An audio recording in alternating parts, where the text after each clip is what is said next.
Hello everybody and welcome to the Football Philosophy channel, and obviously it's the big game tomorrow. I noticed City had just equalised. Phil Foden's looking a right player. He took his goal superbly, the goal. I just saw the goal before we came live, so I don't think City will get for a few minutes there. I was hoping City might get knocked out by Charlton Town, but you could see the way when City scored, by the way, they didn't even celebrate. It's just a job of work to them. Let's get back to the halfway line and let's get kicks off so we can get this winner. That's how it looked to me anyway. So I've given up hope on that one now. A lot of people were asking me on Twitter, and one or two people sort of taking the mickey, if you like. Oh, he thinks he's going to pick all his favourites tomorrow.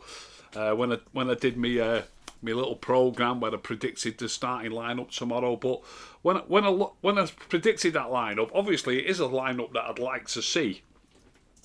But it's not quite exactly as I'd like to see it. I do expect one or two players to play who I wouldn't necessarily want to be in the starting lineup. But I think a few people were aiming at maybe the back four and the midfield too, and sort of saying you just picked all your favourites. I do think it's a game that he's going to be keen to win. I don't think he's just going to throw caution to the wind.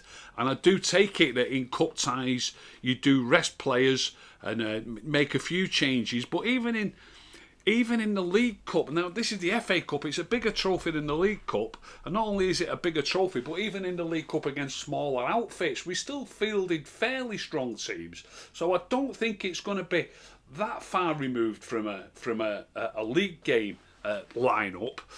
But I do believe that the changes that I've mentioned that I think might happen, obviously I've said this is what I think will happen, and I've looked at, well, let's start obviously in goal. I think it could well be Henderson in goal. The back four, I'm pretty confident. The way Shaw played against Salah last week, I don't think everybody wants Telles to get a game, or so many think Telles should get a game. And do you know what? He might do fine, but Shaw's absolutely outstanding at the minute. And you don't, when you're going to make a few changes, if it's such a tough game as this, don't get me wrong, if we were playing anybody outside the big 3, 4, 5 big, the best teams in the league, it would be Telles. I'm certain Telles would get a game. Even if we were playing a proper good team like Villa are at the minute, or Wolves, for example, good teams, good Premier League teams, I would expect Telles to get a start. It is the FA Cup, but we still believe we can beat those teams, and maybe we shouldn't just think like that, by the way, because they are good teams. But I would expect Telles to start. But it's not Villa and it's not Wolves, it's Liverpool, who have won the league last season and won the European Cup the year before that. They're a proper outfit, and on top of all that, we especially don't want to get knocked out by Liverpool, and Ollie knows that. So I don't see him, I really don't see him changing his back four. Changing your back four could end up being a calamity. It's such a tough game against Liverpool. They're such a top side. I think he's going to want to make sure that he's steady at the back. I think Shaw's going to play at left back. I really do. I think Wan-Bissaka's going to play. I think Maguire's going to play. And then obviously there's a lot of talk about Bailey. People need to wake up to this Bailey thing. Bailey is playing fine. Bailey is still regarded, not just by me, you can clearly see, it's obvious that he's regarded as an understudy to Lindelof, his cover. He came in against Fulham. It was a league game against Liverpool last week. Lindelof played. Everybody thought Bailey should play because he played well in the previous game. Who was the previous game to Liverpool? The Burnley game. And Lindelof came in, and then against Fulham, Lindelof, in my opinion, was rested, and I'll be shocked if Lindelof doesn't play again tomorrow. I will be absolutely shocked if Lindelof doesn't play. I know it's a cup tie, but we've just been talking about that. It's against Liverpool. We don't want to lose. The manager won't want to lose. He wants to get through in the cup, but he especially doesn't want to lose against Liverpool. So I think the back four will be, I would put money on it, I think it'll be Wan-Bissaka, Lindelof, Maguire and Shaw. Into the midfield, I understand people sort of saying, I've often gone on record as saying my favourite pairing will be McTominay and Matic. And what I've done is I've done a little list here of our recent games. I've gone back to the Everton game, which is 9 games ago.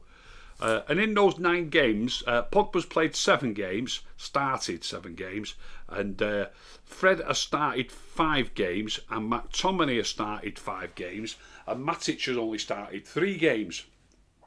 It's difficult. I mean, there are obvious, particularly difficult games in there. Liverpool and City we've played in those games. And in those games, it was McTominay and Fred in each game, and Pogba played as well in those games. In some of the games, quite a few of the games, all 3 of those players have played. I just think there's a good chance that he's not going to be afraid to play Matic.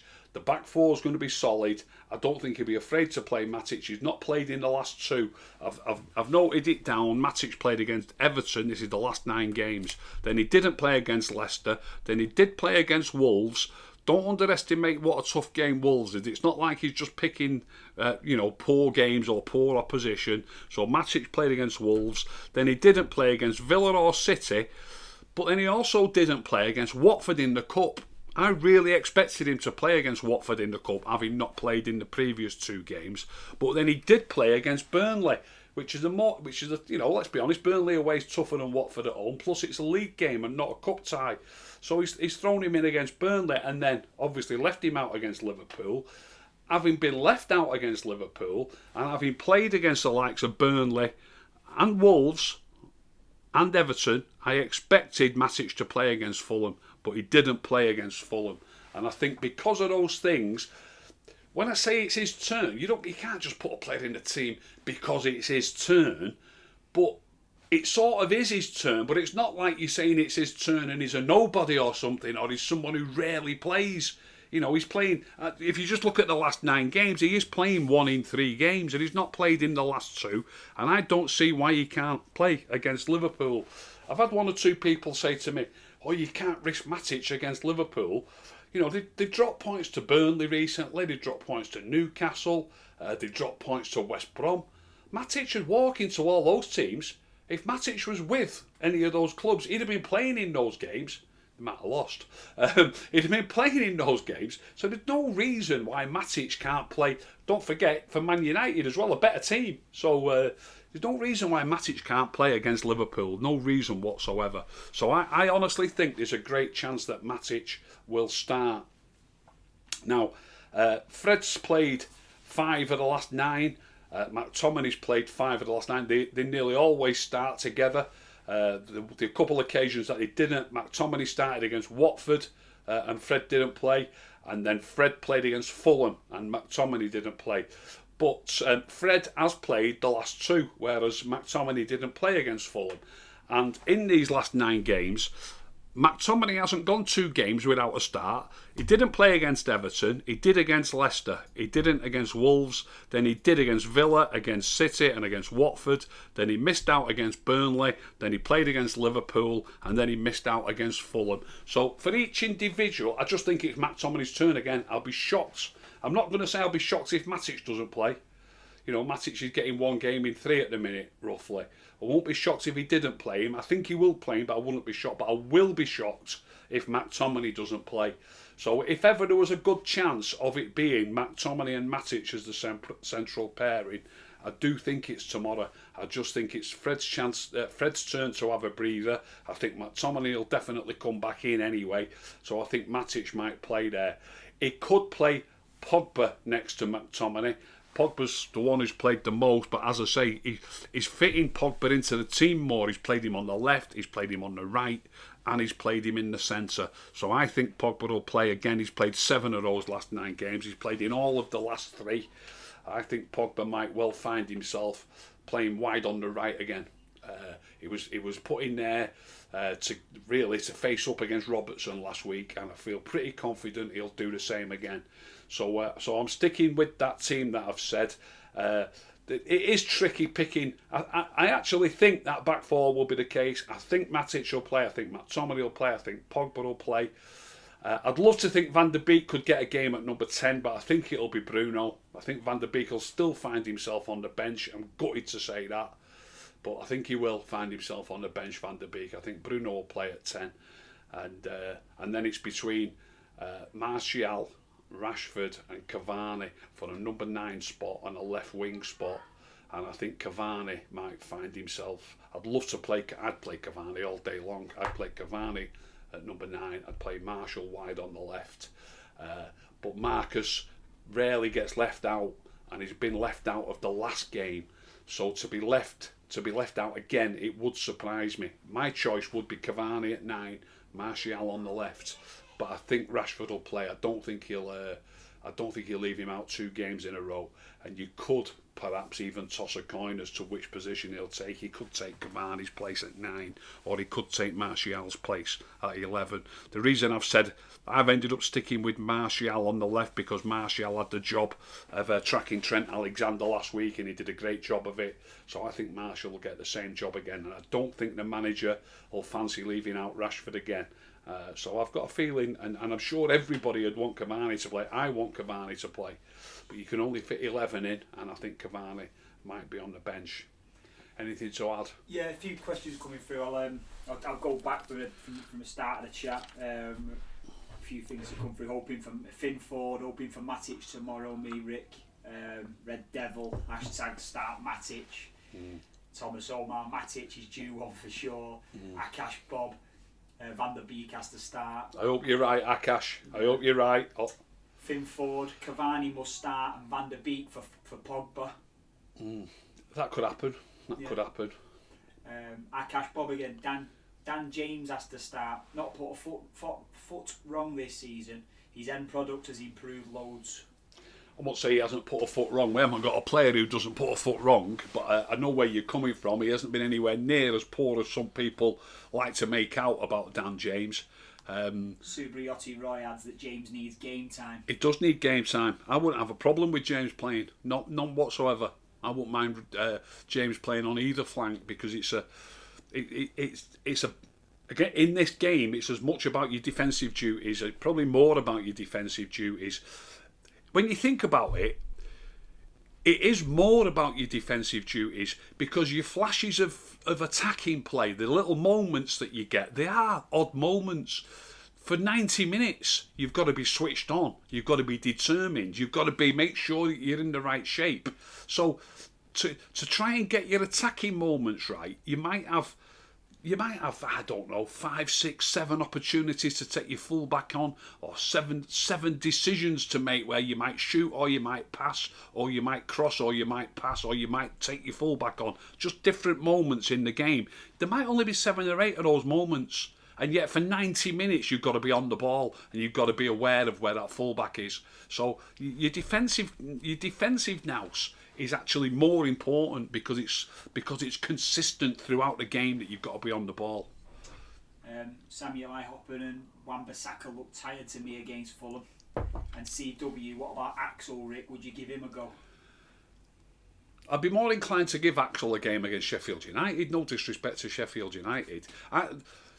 This cup tie, if it was an FA Cup tie against anybody but Liverpool or maybe City, if it was a cup tie against anybody else, I would quite happily say that the team, you could try this or you could try that, and it doesn't matter if you just weaken it here and there, tweak it here and there. I wouldn't mind that whatsoever against anybody else, but it's against Liverpool. I don't want to be knocked out of the FA Cup by Liverpool tomorrow. So as much as the 3 points are more important on Wednesday night, it's against Sheffield United. Tomorrow it's against Liverpool. But the fact that it's against Liverpool, to me, the 3 points are more important, of course they are, but that's against Sheffield United. This game, to me, comes up to be just as important. Just as important. It is an FA Cup match, but it's against Liverpool. So it's just as important. So maybe give Axel a game against Sheffield United, not against Liverpool.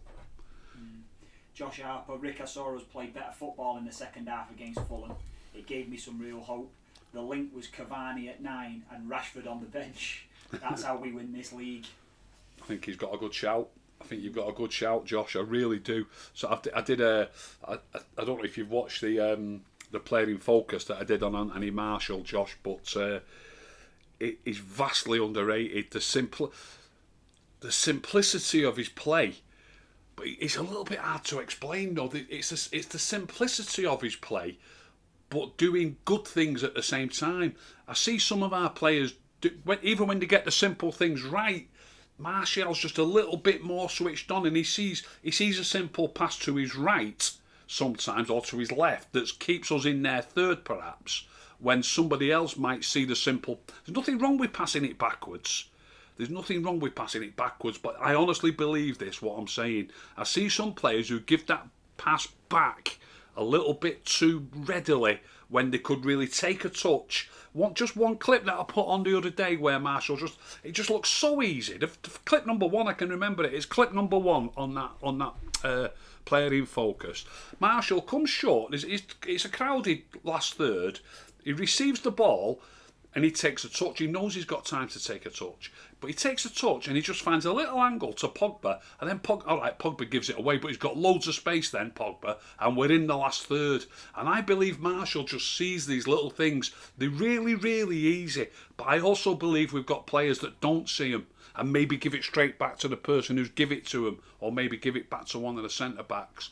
It's that understanding and recognition of the ebb and flow of the game. And the ebb and flow is great description. The ebb and flow of the opponents and the players' positions on the pitch, and when it's like they're all moving. It's all moving constantly. It's organic. It's constantly moving, and the situation is evolving.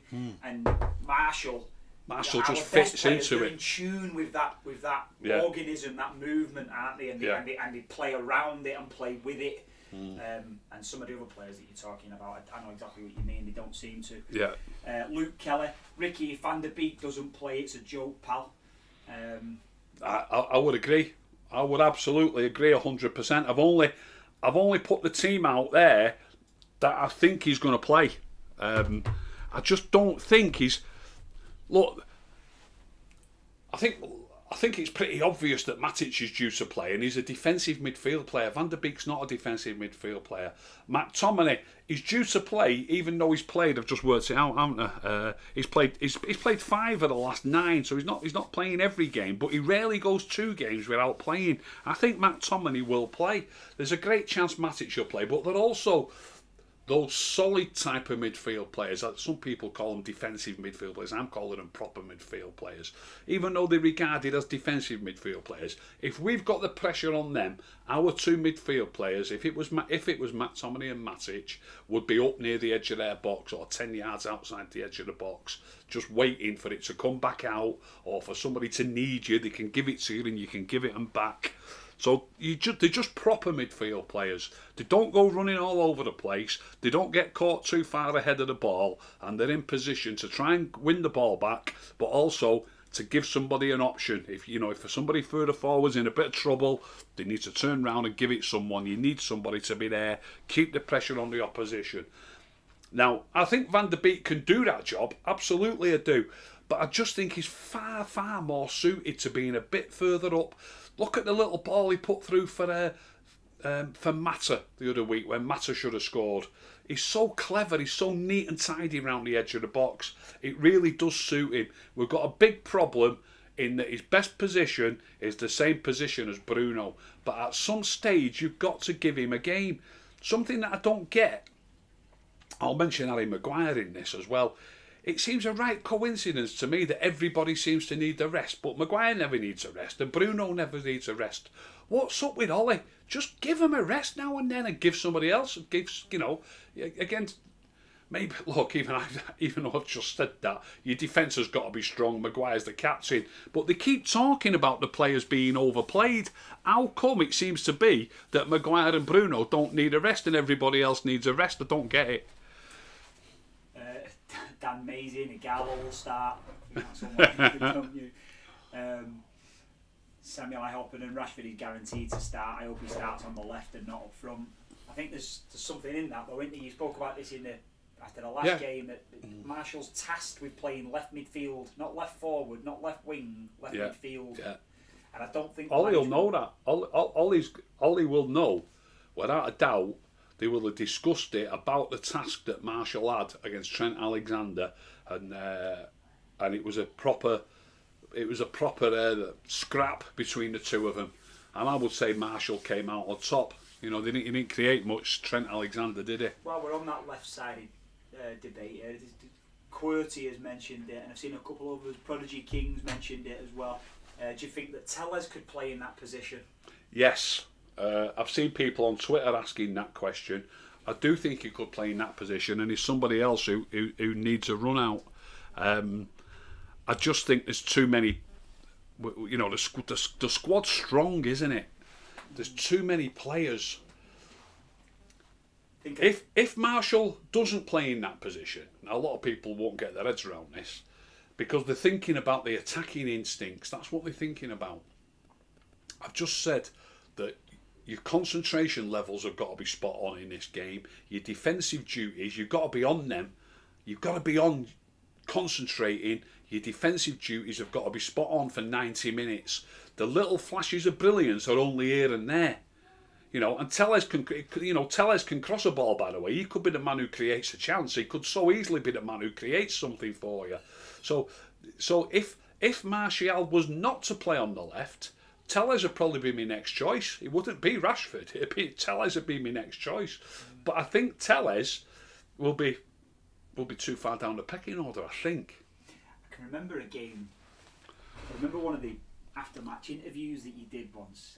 I'm not just trying to stick the boot into Rashford here, by the way, but I can remember one of your interviews that you did coming out of, I think it was coming out of Wolves, or was it Wolves away?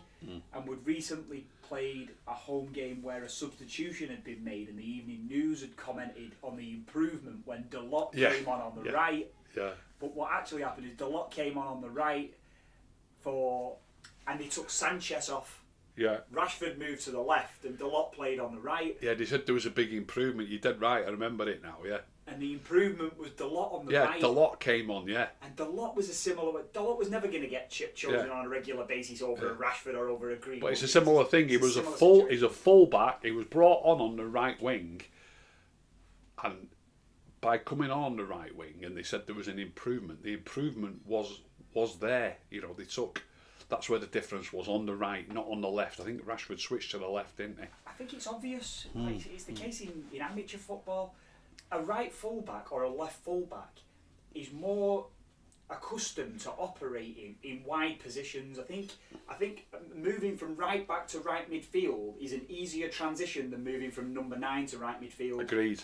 You know, you're used to getting down the flank and operating in tight spaces and trying to get balls in the box. Too many people get carried away with, can somebody score a goal? You know, so at the top level, you know, so many games are won by one goal. You know, I can understand it if you were scoring 3s, 4s and 5s and winning games comfortably, like City were doing at one spell. I can understand talking about needing to have these special players who can get loads of goals, but we're winning games by one, whether these players are playing or not. So I don't believe that our goal tally will dramatically reduce, even if we play full-backs in the wide positions. I still think we're going to get enough chances to put 1 goal away or 2 goals, which is roughly what we get nearly every time we play. So we're playing all these stars and everybody's raving about them, but we can't win a game. Oh, it's very rare. We put 6 past Leeds, didn't we? I think that's 10 games ago now. I don't think we've scored more than 2 in a game since, and it's not off. Well, I've got the list in front of me. We beat Everton 2-0 in the League Cup. We scored 2 against Leicester. We beat Villa 2-0. But against Wolves we got 1. City we didn't get any. Watford we got 1. Burnley we got 1. Liverpool we didn't get any. And then Fulham we got 2. So, you know, it's always 0, 1 or 2. So what's the problem with trying something different? Because we're going to get that many on average anyway, without a doubt. There's a super chat coming that I've got to mention from someone called Arjun, who put, Ricky, what's your dream 11 that you would like to see most times? Tricky one, isn't it? Now it's almost a show in itself. We've said this a couple of times when people have asked this, and it's. Go on. I'm going to take his question that he means which would be your favourite 11 out of the current crop of players, by the way. Yeah. Current crop of players.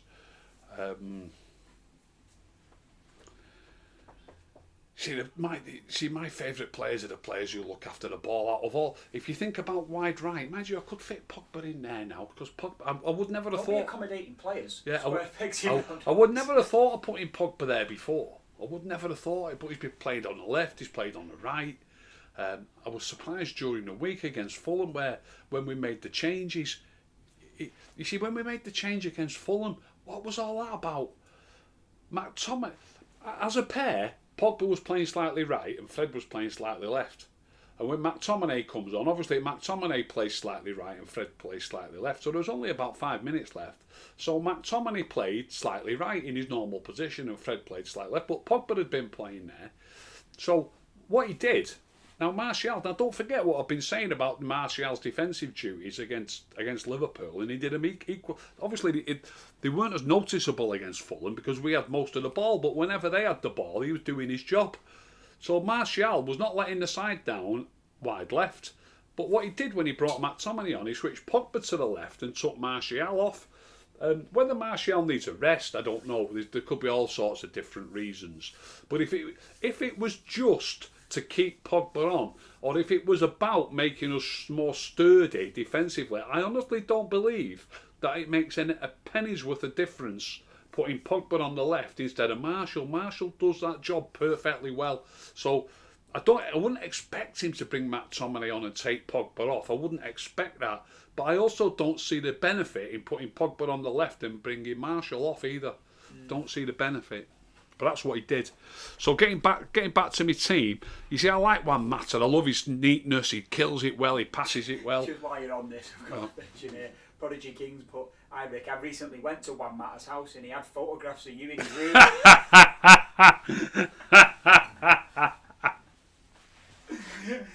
Good. I'd definitely like to see us. I like the back four that he picks regularly anyway. Wan-Bissaka, Maguire, Lindelof and Shaw, so I'd go with that. McTominay, he's in his strongest team anyway, and Matic is only inches away from it. He gets plenty of games, Matic, but tends to be not with McTominay, it tends to be with Pogba. I'd like McTominay and Matic to play regularly in the centre. I would like Martial to play wide on the left. I would like Cavani to play at number 9. Then there's a couple of positions that are a little bit up in the air. Number 10, a lot of people will say that shouldn't even be up in the air. But what I'm seeing of Van der Beek, I would love to see Van der Beek get a game at number 10. But in a strong team, with all the players playing that I'm mentioning, it's no good. Doesn't matter if the team's a little bit weaker. It's got to be with the better players. So I would like to see Van der Beek. I would love to see that. Now, if it happened for a game or two, it didn't work, fair enough. Bruno's stats, as everybody keeps pointing out, are through the roof. Although they have dried up a little bit, and I must point out, it's not been scoring just recently. And I would like to see Van der Beek get a couple of games there. I really would. And wide on the right, there's a whole host of players that can play there. Rashford, Mata, Dan James, as I've just said, even Pogba these days. And the way Pogba's played just recently, and I probably would go with Pogba, but I wouldn't be. I've always said Juan Mata, but I wouldn't be against Juan Mata getting some game time there either. So there you go. I'm just going to mention Ian Barron here because he's come in the chat a few times and I've failed to read it out. And yeah. It's not really a question. He just, I don't know, just mentioning it. Hi Ricky, I'm a Darlington FC fan. We were made bankrupt in 2011, reformed in 2012, and I've had 3 promotions and are currently a fan-owned National League North club. And we were demoted 4 leagues. Heartbreak. I've noticed him put that in a few times. I've never read it out, so I just thought I'd read it out. Good. I hope you're enjoying the climb back up, Ian. It should be exciting times. And if you follow him, I bet you've been to some weird and wonderful stadiums that you didn't think you'd ever go to, if you can call them stadiums at the lowest level they've been at. They're not even really proper stadiums at that level, are they, some of them?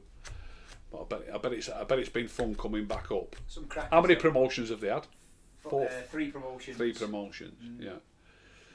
Never know, if they get to play at Glossop, they can get to have the best pie in the country, can't they? At Glossop, you get to... yeah.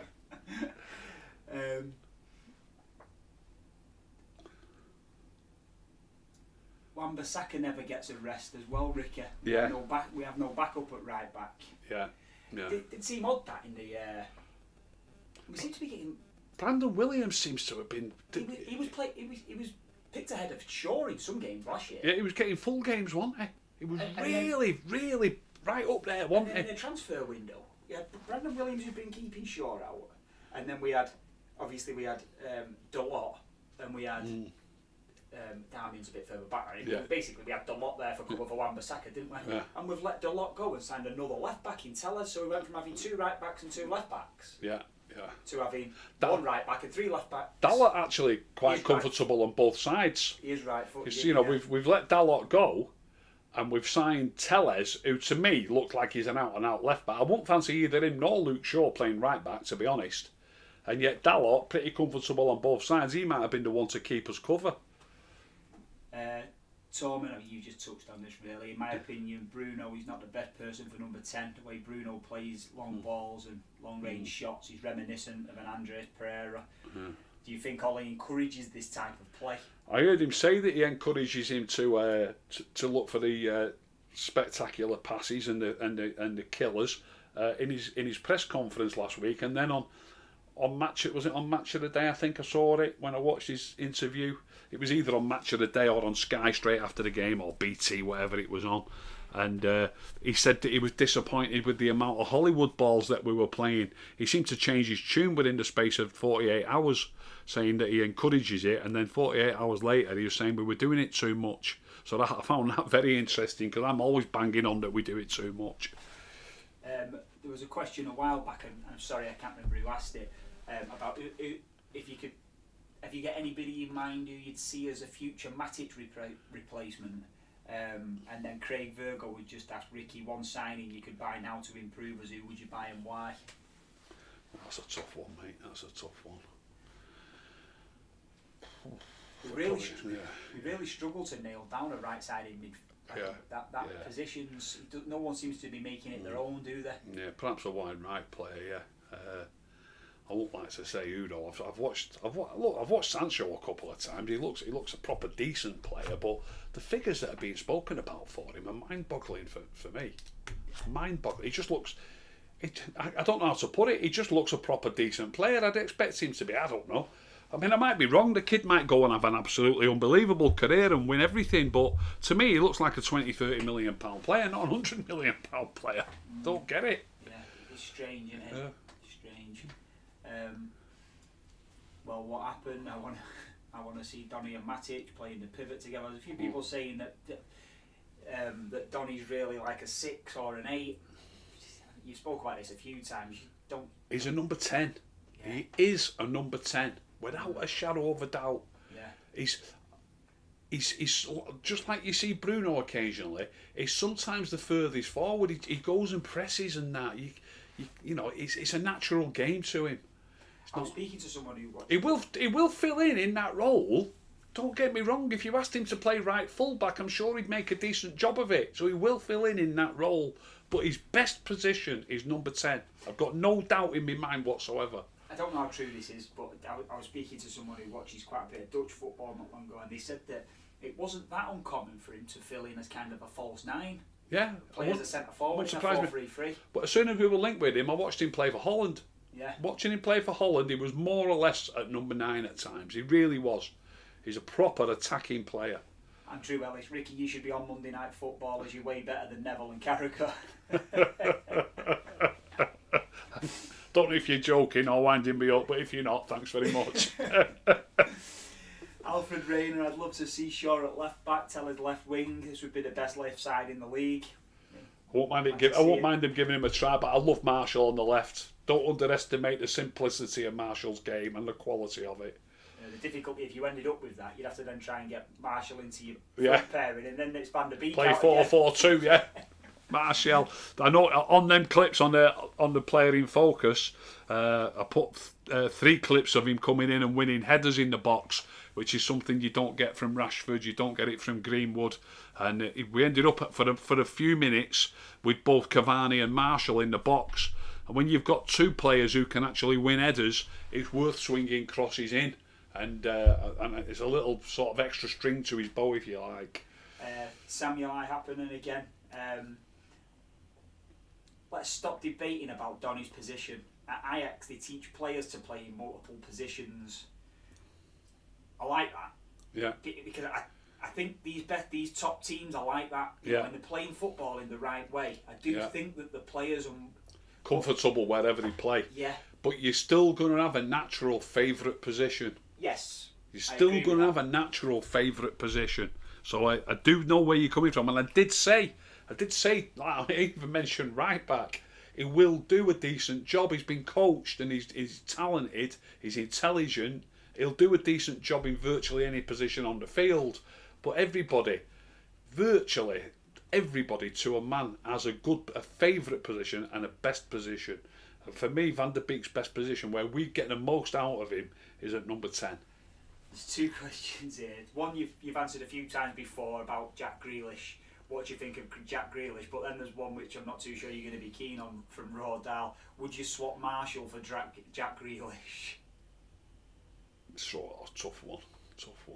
Jack Grealish looks fantastic. He does look a top player. He looks absolutely fantastic, and he can play he plays wide left, doesn't he? Really, for Villa. Watching him the other night against City. I think the position. Sometimes the grass is greener when you're watching somebody play for another team, and sometimes it's obvious that a player is better than what you've got. And I wouldn't say it was obvious. It's a bit like VAR. That is it a clear and obvious error? If you were going to say to me that I know he's really good, he looks fantastic, but when he comes playing for you, you might find maybe not. Do you know what I mean? And to me, there's got to be a big gap, and I don't think there's a big gap. I think Martial's a top player. I think Jack Grealish is a top player. So you might find that the grass is greener, and you think the grass is greener, and maybe there isn't that much difference if you were to do it. So I'd probably say no, I wouldn't swap him. Would I buy him? I probably would. I think he could play 2 or 3 different. When I say I probably would, we've got enough players fighting for wide left and fighting for number 10. We'd have to get rid of a couple of players, I think, if we sign Jack Grealish. Should we have one more? It's we've been 45 minutes now. Who would you play as your centre back pairing tomorrow if you were picking the team? I'd pick Lindelof and Maguire. Yeah, I would pick Lindelof and Maguire is the best centre back pairing we've got by a country mile.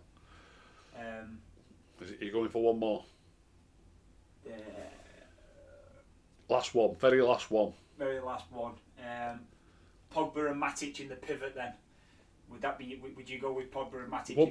Won't be against it tomorrow. I'd rather see McTominay and Matic, and Pogba could still play. He could play wide right or wide left, or even at number 10. So I won't be against Pogba playing as well. But my favourite starting pair tomorrow, for the first time in a while, has got a chance of starting, I think, because Matic hasn't played in the last 2. McTominay rarely goes more than 1 game without playing. So I think McTominay will definitely play, and I think Matic could probably play. Last couple of things I was going to mention here that are just coming through. Someone put, would you play Cavani or Martial? I know the answer, you'd play both. It'd be Martial left and Cavani 9. Yeah, if I had to choose between one of them at 9, I'd probably go Cavani. Yeah, I think I'd agree. Then there's a couple of people. Mr. Fister put, I'd spend 100 million on Grealish before Jadon Sancho. Yeah, I think that might be a good shout. And then Andrew Ellis has put, Grealish would take Rashford's position, and I think that's interesting. If you were going to be kind of strategic about it, if you did have a say on where we spent money, it would make sense for you to spend the money on what would upset the hierarchy the best. You might not just get the right player for the right position, but so we can start getting a stronger team. Do you know what I mean? If you sign Grealish, there might be more chance of 100 million Grealish keeping Rashford off the left-hand side of midfield than there is making us even stronger. Just making us stronger overall. Yeah. And Martial could fit in as a number 10 or a number 9. Yeah. Well, let's bring it to an end anyway. Right. Thanks everybody. I hope you've enjoyed it. If you have enjoyed it, tell all your friends. Please subscribe if you haven't subscribed already. And if you didn't enjoy it, don't tell anyone.